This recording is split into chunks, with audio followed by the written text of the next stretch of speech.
అందుకే ఈనాడు కిషన్ రెడ్డి గారికి విజ్ఞప్తి చేస్తున్నా, తక్షణమే తెలంగాణ రాష్ట్ర ప్రభుత్వం సేకరించిన వడ్లు తడిసిన ధాన్యంతో సహా కేంద్ర ప్రభుత్వంతో కొనిపించాలి. మా మొక్కలు, మా జొన్నలు, మా పొద్దుతిరుగుడు ఇత్తనాలు కేంద్ర ప్రభుత్వం కొనుగోలు చేయాల్సిందే. ఆ బాధ్యత కిషన్ రెడ్డి గారు తీసుకోవాల్సిందే. ఒకవేళ కిషన్ రెడ్డి గారు ఆ బాధ్యత తీసుకోకపోతే జూన్ 15 తారీఖు తర్వాత మీ పార్టీ ఆఫీస్ దగ్గరనో మీ ఇంటి దగ్గరనో తీసుకొచ్చి అవి పోయడం జరుగుతుంది. కేంద్ర ప్రభుత్వం మీద యుద్ధమే ప్రకటించడం జరుగుతుందని నేను ఈ సందర్భంగా కిషన్ రెడ్డి గారికి చెప్పదలుచుకున్నా. ఈ రైతుల అనాథలు కాదు, తెలంగాణ రైతులు దిక్కులేని వాళ్ళు కాదు. తెలంగాణ రైతుల పక్షాన గొంతు విప్పే గలమే లేదని మీరు అనుకుంటే అది మీ అమాయకత్వమే.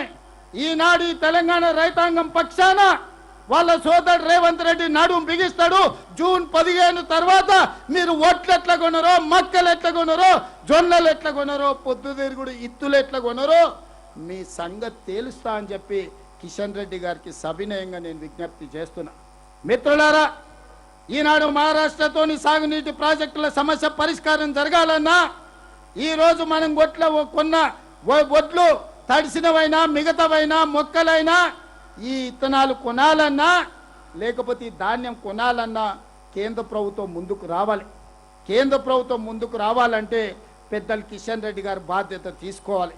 కిషన్ రెడ్డి గారు బాధ్యత తీసుకోకపోతే తెలంగాణలో తిరగడానికే కిషన్ రెడ్డి గారికి సమస్య అవుతుందని నేను ఈ వేదిక మీద ఉన్న వారికి సవినయంగా నేను విజ్ఞప్తి చేస్తున్నా. అందుకే మిత్రులారా, ఈ వేదిక మీద ఉన్న ప్రజాప్రతినిధులకు, ఇక్కడికి వచ్చిన ప్రజలకు ఈరోజు కనీసం మీడియా మిత్రులు ఆలోచన చేయాలి. కనీస మద్దతు ధర ప్రకటించి ఒక గింజ కూడా మేము కొనమంటే కుదరదు. ఇది కేంద్ర ప్రభుత్వం బాధ్యత. సేకరించి అందించాల్సిన బాధ్యత రాష్ట్ర ప్రభుత్వాన్ని, కొనుగోలు చేయాల్సిన బాధ్యత కేంద్ర ప్రభుత్వాన్ని.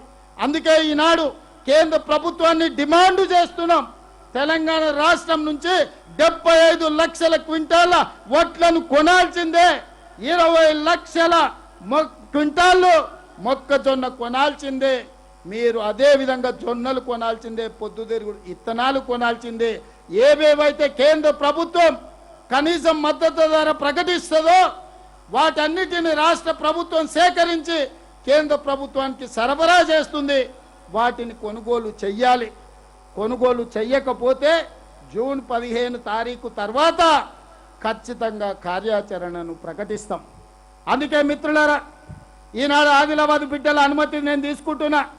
మీరందరూ ఆలోచన చేసి నాకు మద్దతు ఇవ్వండి. తుమ్మిడిఎట్టి దగ్గర గోదావరి జలాల మీద ప్రాజెక్టు నిర్మించాలన్నా వద్దా? మీరు నిర్మించాలి అంటే పెద్ద ఎత్తున చప్పట్లు కొట్టండి.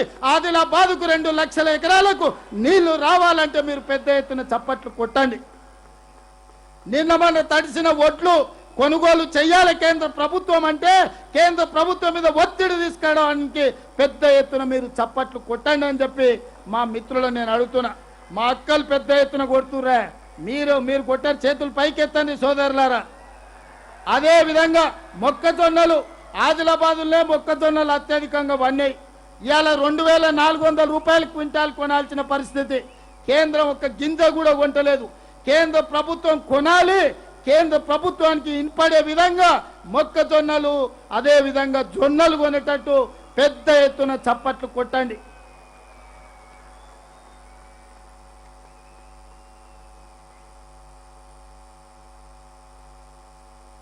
ఈరోజు మీరందరూ ఇచ్చిన ఈ ప్రాంతం నుంచే ఈ కార్యాచరణను ప్రకటిస్తున్నాం. ఇవాళ ఈ జొన్నలు వడ్లు వీటన్నిటిని కొనడానికి అవసరమైన కార్యాచరణ రాష్ట్ర ప్రభుత్వం తీసుకున్నది. భవిష్యత్తులో కూడా వీటన్నిటిని మనము ఖచ్చితంగా సేకరించి రైతులు ఎవ్వరు కూడా శ్రీనివాసరెడ్డి గారు చిట్టి అందిస్తారు. రైతులను అధైర్యపడొద్దను రే, తడిసిన ధాన్యాన్ని కూడా కొంటాం, చివరి గింజ వరకు రాష్ట్ర ప్రభుత్వం కొంటదని అష్యూరెన్స్ ఇవ్వమని చెప్తున్నారు. రాష్ట్ర ప్రభుత్వం తరఫున తెలంగాణలో ఉండే రైతాంగానికి ఈరోజు మీరందరూ ధైర్యంగా ఉండండి. ఎన్ని క్వింటాళ్ళ ధాన్యం మీ దగ్గర ఉన్నా, వడ్లు ఎన్ని క్వింటాళ్ళు ఉన్నా, జొన్నలు మొక్కజొన్నలు ఎన్ని ఉన్నా అన్ని క్వింటాళ్లను రాష్ట్ర ప్రభుత్వం కొనుగోలు చేస్తుంది. ఇవాళ ఈ రాష్ట్ర ప్రభుత్వం ఈ తెలంగాణలో అత్యధికంగా ఉత్పత్తి చేసిన వరి ధాన్యాన్ని టోటల్గా కొంటుంది. తడిసిందని అధైర్య పడకండి. ఎవరు బాధతోని ఉండకండి. తడిసిన ధాన్యాన్ని కూడా ప్రతి క్వింటాకి మీకు గిట్టుబాటు ధర, కనీసం మద్దతు ధర ఇచ్చే బాధ్యత ఈరోజు రాష్ట్ర ప్రభుత్వం తీసుకుంటుంది. ఇక్కడికి వచ్చిన యువకులకు, మీడియా మిత్రులకు కూడా నా సూచన, ఈనాడు మీరు ప్రతి రైతుకు పేపర్లలో రాయండి, ప్రతి గింజ కొంటాం, ప్రతి క్వింటా కొంటాం. ఏ రైతు కూడా అధైర్యపడాల్సిన అవసరం లేదు.